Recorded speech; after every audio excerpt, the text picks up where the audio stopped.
This channel does not promote any violent, harmful, or illegal activities. All content provided by this channel is meant for an educational purpose only.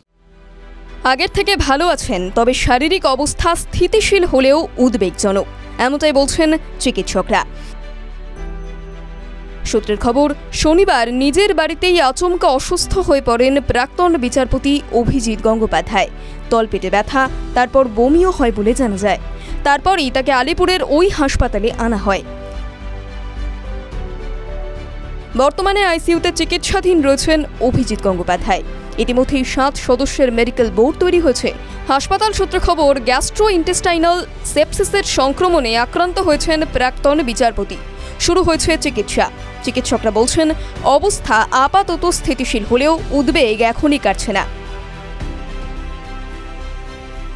প্রসঙ্গত, gastrointestinal sepsis হলো এমন এক ধরনের শারীরিক পরিস্থিতি যা পরিপাকতন্ত্রে সংক্রমণ থেকে তৈরি হয়।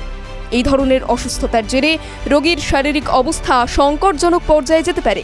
সহজ কথায়, এটি একটি গুরুতর সিস্টেম্যাটিক অসুস্থতা যেখানে শরীরের রোগ প্রতিরোধ ব্যবস্থা পরিপাকতন্ত্রের সংক্রমণের প্রতি অতিরিক্ত প্রতিক্রিয়া জানায়, যা রোগীর অঙ্গের ক্ষতি, বিকলতার কারণ হতে পারে। গ্যাস্ট্রোইন্টেস্টাইনাল সেপসিসে আক্রান্ত কিনা কিভাবে বুঝবেন? কেন হয় এই রোগ? এই সংক্রমণের কারণ অনেক কিছু হতে পারে। তার মধ্যে অন্যতম হল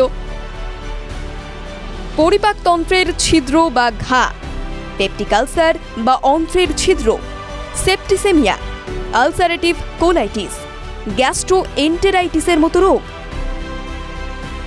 কিভাবে বুঝবেন গ্যাস্ট্রোইন্টেস্টাইনাল সেপসিসে আক্রান্ত কিনা?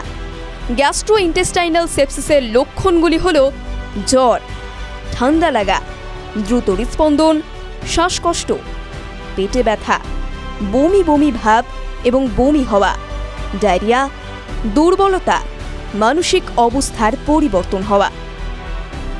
TV9 Bangla digital.